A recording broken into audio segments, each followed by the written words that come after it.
કે હમણાં ડોલીમાં કથા ચાલે છે, કેટલા બધા હરિભક્તો ભેગા થયા છે, એટલે ભગવાનના પેટના દર્દ માટે કોઈ તો એનું મને એનું હૃદય કાપીને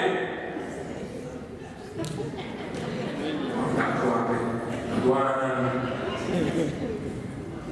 ભગવાન નારાયણ કે હમણાં આખી દુનિયામાંથી એટલા બધા ભગતો છે કે બધાની પાસે જઈ એમાંથી એક જણનું લાવો ને મારે લઈ જાવ. ભગવાન ગણ પડે નારાયણ આખી દુનિયામાં ફર્યા, બધા વાત સાંભળે નારાયણ શું થયું કે છે કે ભગવાનને પેટમાં દુખે છે, એ બધું બરાબર છે.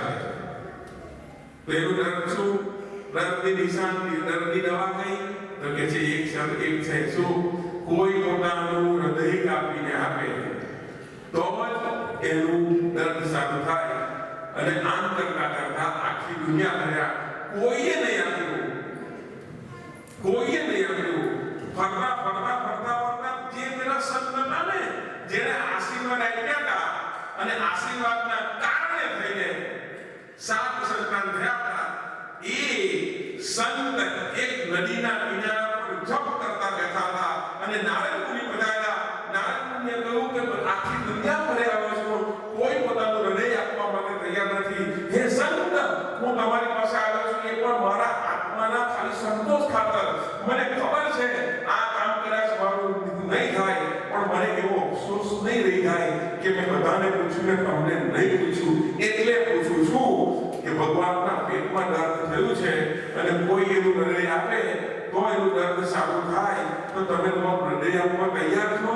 અને તરત સંત જવાબ થઈ ગયા. સંતે કહ્યું કે તમે મોડું કર્યું, મારી પાસે પહેલા આવવું જોઈતું હતું ને, આખી દુનિયામાં ફર્યા કરતા મારી પાસે પહેલા આવ્યું હોત તો અત્યારે તો ભગવાનનું દર્દ સારું થઈ ગયું હોત. ચાલો હું તમારી સાથે આવું છું. અને એમ કરીને નારદ મુનિ સંતની આંગળી પકડી ગયા. સંતની આંગળી પકડીને ભગવાનની પાસે આમ લહેરે પહોંચાતા અને ભગવાનને કહ્યું, ભગવાન તમારા પેટના દર્દની દવા લઈને આવ્યો છું. આ સંત એનું હૃદય કાપીને આપવા માટે તૈયાર છે, તમારા પેટનું દર્દ સારું થઈ જાય તો. અને ત્યારે ભગવાને તરત જ કહ્યું કે હે નારદ મુનિ, મારા પેટનું દર્દ મને દર્દ છે એ બધાને ખબર તમને પાડી છે, તો તમને ખબર નહોતી? તો તમારી પાસે હૃદય નહોતું? હા, નારાયણ મુનિ વિચાર કરે કે મારો કાન પકડ્યો. અને ત્યારે સંત ભગવાને કહ્યું કે હે નારાયણ મુનિ, મને ખબર હતી કે પેલા શેઠને ત્યાં 7 જન્મ પછી સંતાન થવાનું હતું, એની જગ્યા પર આ સંતના આશીર્વાદથી એક જ જન્મની અંદર 7 સંતાન થયા. એટલે તમે લડવા આવવાના હતા, મને ખબર હતી, પણ આ મારા તમારા લડવાનો જવાબ અત્યારે આપી દો કે આ સંતના કહેવાથી અથવા સંતના આશીર્વાદથી 7 પુત્ર કેમ શેઠને ત્યાં થયા? એનું કારણ જે મારા માટે હૃદય આપી શકે એ સંતાનના આશીર્વાદ પણ આપી શકે. તો એ વાત છે, જે હૃદય આપવા તૈયાર થાય. તો નિગમા દ્વારા જે મૂળ વાત પણ તમને લાવો કે સંતના આશીર્વાદથી લખેલા લેખ એ પણ બદલાઈ નહીં શકે. બાકી ભગવાન કાંડ ભગવાનથી પણ નહીં થઈ શકે, કોઈ સંત મળે છે. અને એટલા માટે વિભીષણજીએ હનુમાનજીને કહ્યું છે, આપો હે બાપ મળો છે હનુમંતા,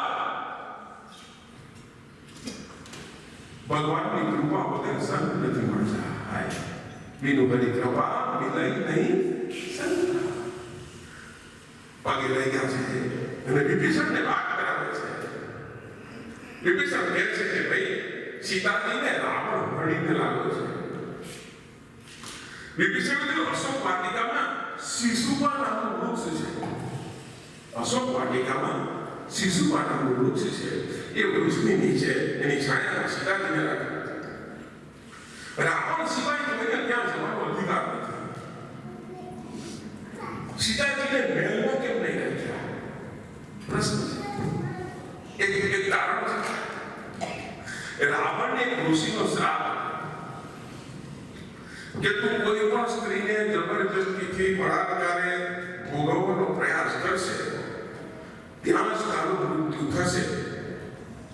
અને કોઈ પારકી સ્ત્રીને તારા મહેલની અંદર લગ્ન કર્યા વગર તારા મહેલની અંદર તું રાખી નહીં શકશે. હનુમાનજી શિશુપા વૃક્ષ પર આવીને બેઠા છે.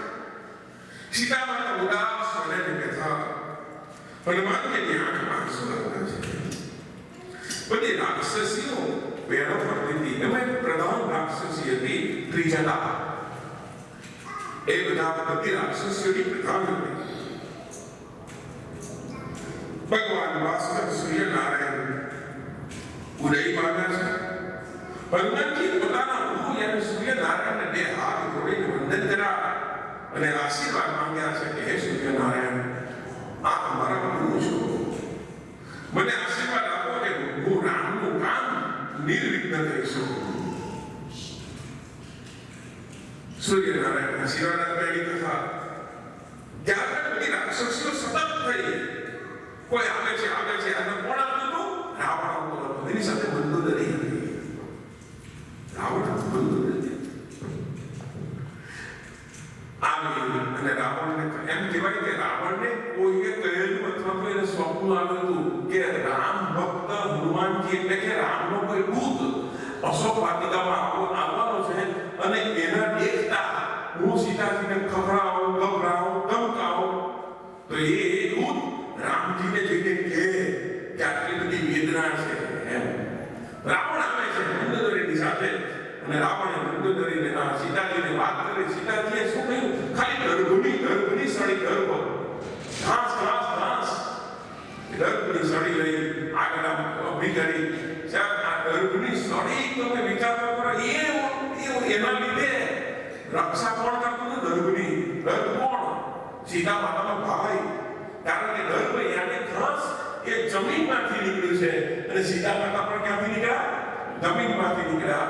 એમ વિચાર કરો ભાઈ કેવી રક્ષા કરે. ગર્ભ ખાલી સળી જેવું હોય તો પણ ભાઈ રક્ષા કરી શકે અને આગળ સળી રાખી શકે.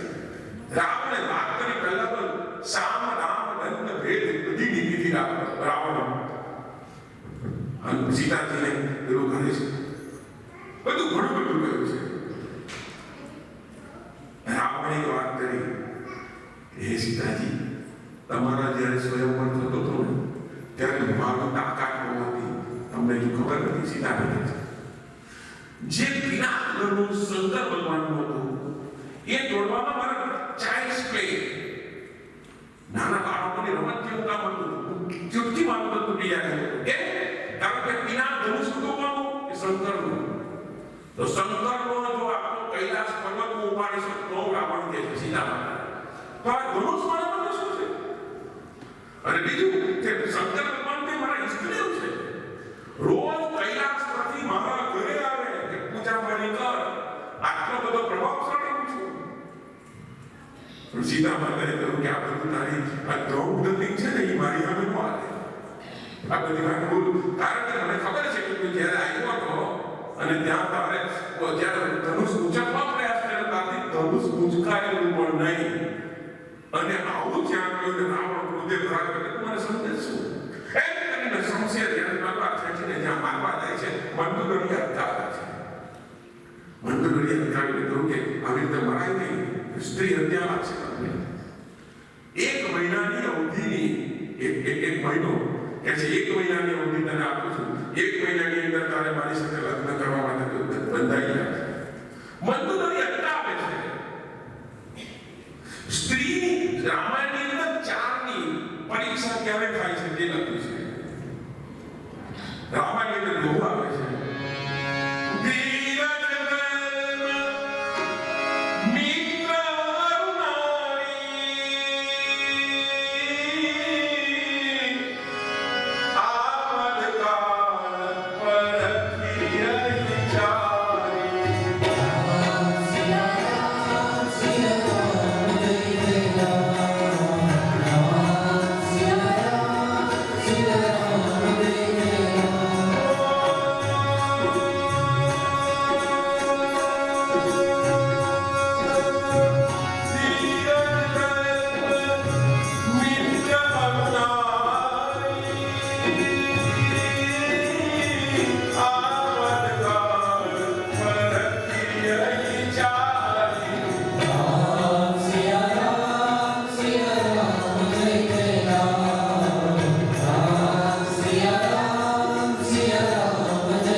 મારીને તમારી પરીક્ષા આપદકાળ એટલે ઇમરજન્સી ઇંગ્લિશમાં કહું.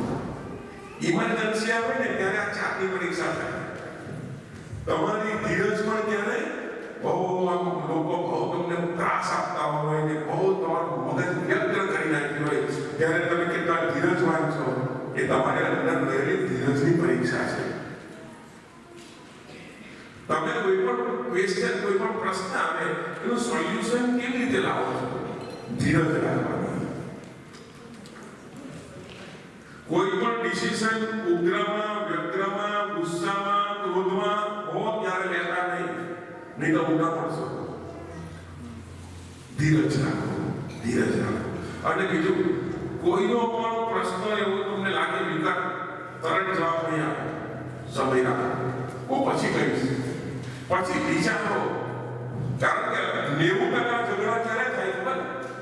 પતિ પત્ની જે લડતા હોય ને 90% ઝઘડા તમને કહું, એક પતિ પત્ની તો એવા લડતા હતા કે સવારના લડતા હતા તે હાથ પડી, તે પડોશી રજા મૂકવી પડી નોકરી પર. એ લોકોની લડાઈ સાંભળવા માટે કે આ કેમ લડે છે, સમજ પડી. એટલે આ કંટાળો દોઢ બે વગાડ્યો પેલા એ નાથી કે દરવાજો ઉપર લડતા હતા હમણાં નહીં કોઈ કામ છે. દરવાજો ઉગાડ્યો એ પેલો પડોશી હતો. કેમ આવે છો કે તમારું સાંભળવા શું સાંભળવા કે તમે ક્યારના પણ સવારના લડો છો. મારે નોકરી છોડી દીધી, મેં આ ત્યારે ડ્રોપ મેં તો ખોલી દે બંધ કરી દીધી, મારી નોકરી નથી કરવી. શું થયું તું? એટલે આ બે કેમ લડેલા એ જ ખબર નહીં, કેમ લડાઈ થઈ હતી એ જ ખબર નહીં પડી. એટલે પેલા એ શીખ્યો એની પત્ની પર પૂછાય એટલે પૂછ્યું કેમ લડ્યા હતા. એની પત્નીને જે તમે કઈ લડતા કેમ? મને એવું ખબર એને પૂછો મૂળ ક્યાંથી થયેલું નથી. આ ધંધો પતિ પત્ની લડે ને તો મૂળ તો ખબર જ નહીં પડે ને. પછી જે ચાલુ થાય 25 વર્ષના વાળા વહી જાય પછી લડાઈ ચાલુ થાય તો પત્ની એના પતિને કહેતી હોય કે મારા બાપને હું પૂછ્યું કે તમે લડતા હારા ઘરના માતા આવતા હતા અને એવી કે ખીચડીયાના છોકરાઓ કુવારા ને એટલા સરસ ને મારે મને હું મારા બાપને ઉતાર પરમાં કુંકાઈ ગયો છે કે તમે લડ્યા છે. પેલો પણ કે એ બધા બચી ગયા. હું પૂછાયો એક પતિ પત્ની તો એવા લડતા હતા કે 15 દિવસથી બોલવાનું બોલે જ નહીં. કઈ પણ વાતો તો ચિઠ્ઠી લખે. પેલા કે ખાવું હોય તો લખે સાંજે ખીચડી કરજે, પેલી વાંચે કરે થોડી વાંચે આજે ખીચડી કોઈ વાંચે એવું નો આવી રીતે લખ્યા. 15 દિવસ ત્યાં એક દિવસ પેલા ચિઠ્ઠી લખી કે જો આવતીકાલે રવિવાર છે પણ મારે મારા ઓફિસના કામ માટે અર્જન્ટ જવાનું છે, સવારે 8 વાગે જગાડી દે. પેલી ચિઠ્ઠી વાંચી. બીજે દિવસે ઓલાની આંખ ખુલી 10 અને આજે ટેમ્પરેચર કેવું આજે બોલવા લાગ્યો કે તારામાં ભાન જેવું છે કે નહીં. મારે 8 વાગે જવાનું હતું અને મેં તને પેલું થઈ ગયું મેં તને કહ્યું છે 8 વાગે મને જગાડે એટલે કે બોલ નહીં કરો. મેં તમને જગાડેલા ક્યાં જગાડેલા? 8 વાગ્યા તમે ચિઠ્ઠી લખી હતી તમારી ઓશિકા નીચે મૂકી. પતિ પત્ની વચ્ચે જ્યારે બહુ આ એટલો નાજુક સંબંધ છે, એટલો નાજુક સંબંધ છે. ખાલી વાતનું તો ત્યાં બધાનું એક તો ઈગો કોઈ પણ ઝઘડામાં તો પણ પતિ પત્નીમાં તો ખાસ ભાઈ શું લાગે બસ આ ભાઈ શું લાગે કરી દીધું. પણ ભાઈ શ્રીએ સાંભળતો તો બહુ સરસ વાત થઈ કે એક જણ એક સંત પાસે આવીને કહ્યું I want peace. I want peace. What should I do? મને શાંતિ જોઈએ છે. તો સંત બહુ સરસ છે. Remove your eye. Remove your want. I એટલે હું બધા કે હું તારો હું કાઢ પહેલા. If you want peace, તને શાંતિ જોઈએ છે તો પહેલા તારો હું કર. બીજું આઈ વોન્ટ કર. વોન્ટ એટલે જોઈએ છે તે મને આ જોઈએ, મને આ કરવું છે, મને આના વગર ન હાલે. તમારી ઈચ્છા, તમારે પીસફુલ રહેવું હોય તો ઈચ્છા ઓછી કરો. પીસફુલ રહેવું હોય તો હું ઓછું કરો. હું અને ઈચ્છા જ્યાં સુધી છે ત્યાં સુધી કોઈ શાંતિ નથી મળવાની. પ્લીઝ ગમે એટલા પ્રયાસ કરો, શાંતિ ત્યારે જ મળશે જ્યારે હું અને વોન્ટ જોઈએ છે. પતિ પત્નીમાં તો બહુ પતિ પત્ની હોય, સાસુ હોય. જો કે અહીંયા તો સારું છે કે સાસુઓના ઝઘડા થતા મારા બેટા હાથે રહેતા હોય તો થાય ને. પણ કદાચ રહેતા હોય ઝઘડા. પણ સાચું હું તમને મેં જોયું છે, કારણ કે ક્રોલીમાં બહુ ફરું છું, એટલે ક્રોલીમાં મેં જોયું છે કે આખા ઇંગ્લેન્ડમાં બધાના ઘરે કદાચ થતા હોય, પણ ઇંગ્લેન્ડ આ ક્રોલીમાં તો થાય જ. બીજે દેશમાં હું કહીશ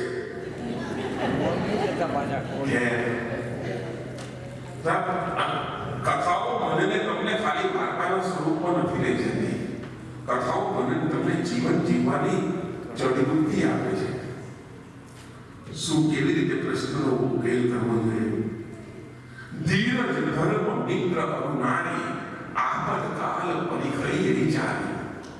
ધીરજની પરીક્ષા આપત્તિ કાળમાં થાય. ધર્મ કોને કહી શકાય? મેં હમણાં કહ્યું કે વ્યવહાર જીવનમાં યાની સંસારની અંદર તમે કેવી રીતે રહો છો, જો સારી રીતે તમે રહો છો તો તમે ધાર્મિક છો. મિત્રની પરીક્ષા ક્યારે થાય? आपतकाल. मित्र ऐसा कीजिए दाल सड़ी को होय और सुख में कभी ना दिखे पर दुख में आगे होय. मित्राचारी એવી હોવી જોઈએ મારા. કૃષ્ણ સુદામા જેવી મિત્રાચારી હોવી જોઈએ મારા. ભગવાન શ્રી કૃષ્ણ દ્વારકાધીશ વાળો એને મિત્ર આવવાનો છે આની ખબર પડે. દસે દિશામાંથી સુગર આવ્યા છે. મારો મિત્ર સુદામ મને મળવા માટે આવશે એવો પૂર્ણ નિર્ધાર છે. અને સુદામ મળવા માટે આવ્યા છે. સુદામના રસ્તામાં એવા વિચાર આવ્યા કે યાર હું જઈશ શાંતિપતિ ઋષિના આશ્રમની અંદર જ્યારે અમે અભ્યાસ કરતા હતા ત્યાર પછી લઈને કોઈ દિવસ મેં એને નથી જોયા અને એને મને નથી જોયા. પહેલી તો વાત એ મને ઓળખશે કે કેમ, અને કદાચ ઓળખે તો આપણે સ્વર્ગના દ્વારકાના મહેલની અંદર રહેવા વાળો રાજાની રાજ છે અને એ મારી સ્ટેટસથી એને ઉતરશે કે કેમ. આ બધી શંકા લઈ અને જ્યારે જાય છે જઈને વિજય દ્વારકામાં ઉતરે છે.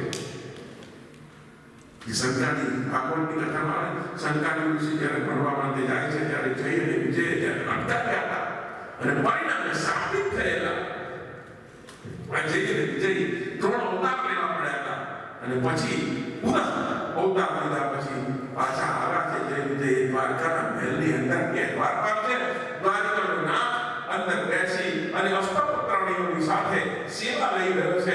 એનો મિત્ર આવ્યો છે એવા સમાચાર મળ્યા. સુદામાનો શું છે સંભળાયો અને ત્યાં સેવાને ઠોકર મારી અને દ્વારકાધીશ દોડતા પોતાના મિત્રને ભેટી મળ્યા અને ત્યારે સુદામાના મનની અંદર થયો કે મારા વાલા તું મને ઓળખી ગયો ખરો. મિત્ર કોને જેવો હોવો જોઈએ. અને આપતકાળ જ્યારે આપત્તિકાળ આવે ત્યારે મિત્રની પરીક્ષા થતી હોય છે.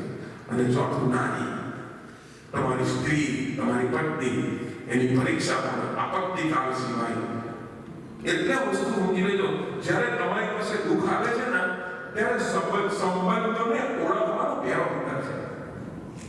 દુઃખ શું છે? સંબંધો અને સંબંધીઓને તમે જેને મારા કરો છો એને ઓળખવાનો પહેલો વિચાર છે. બ્લડ પ્રેશરનું મશીન હોય તો તમે માપી નહીં હોય ત્યાં સુધી ખબર નહીં પડે કે કેટલું છે 120 છે કે 220 છે કે બરાબર.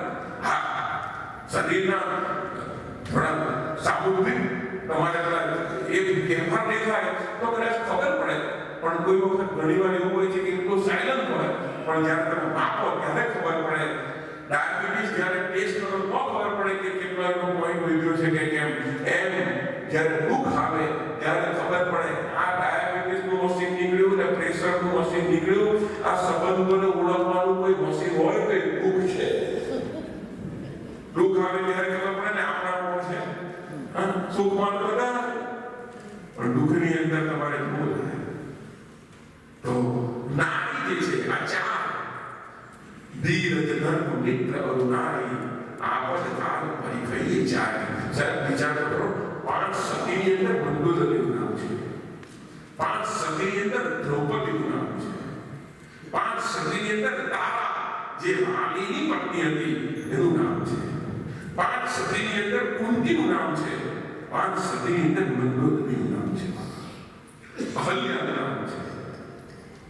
અહલ્યા, દ્રૌપદી, તારા, કુંતી અને મંદોદરી. એ આ મંદોદરી સાહેબ સતી છે. એક વખત મંદોદરીએ રાવણ કહ્યું, હે સ્વામી જુઓ, રાવણનું દુઃખ આ મંદોદરીથી જોવાનું નહીં. કયું દુઃખ હતું? રાવણને કેટલું બધું સમજાવ્યું સીતા માતાને, પણ એ સમજતા નથી અને રાવણ એટલા માટે દુઃખી થયો. અને રાવણ દુઃખી થયો, પત્નીથી એ નહીં જોવાયું. ભલે સીતા માતાની પાછળ પડ્યો છે, પણ તે છતાં પત્ની કેવી હોય કે પોતાના પતિનું દુઃખનું નિવારણ કોઈ પણ કાળે કરે. આ મંદોદરી એણે રાવણને બોલાવીને કહ્યું કે દેવી પાકનો એક સલાહ આપો. એણે 5 વખત રાવણને સમજાવ્યો છે કે તમે હજુ પણ દેવીને આપી દો. સીતા જીવન પર ભગવાનની જગદંબા છે, રામબા છે. સીતા કોઈ એને લક્ષ્મી છે. એને આપણે 5 વાર પણ પછી પણ માન્યું નહીં. પણ જ્યારે દુઃખ થયું ત્યારે મંદોદરીએ બોલાવ્યા રાવણને. રાવણને કોઈ એમ કામ કરો, તમે તો રૂપ લેવામાં કેટલા પાવરદાર છો. તમે ધારો એવું રૂપ લઈ લો, તમે ધારો એવું રૂપ લો છો. એક કામ કરો, તમારે સીતાને પામવા છે, હા રામનું રૂપ લઈ લો. રામનું રૂપ લો એટલે સીતા તમને રામ સમજીને તમારી સાથે લગ્ન કરશે. અને રાવણને જ્યારે રામનું કેરેક્ટર તમે જોવું છે, એના પાત્રની તાકાત બતાવી છે. રાવણે કહ્યું કે દેવી અફસોસ છે મને કે મેં એ રૂપ પણ લઈ ચૂક્યો હું, તો બધું કરી ચૂક્યો. એમાં એ રૂપ જ્યારે હું લઉં છું, રામનું રૂપ જ્યારે લઉં છું, ત્યારે મને જગતની બધી સ્ત્રી એ મારી મા બેન દેખાય છે. આ રામનું ચરિત્ર અને રામનું શીલ બતાવે છે.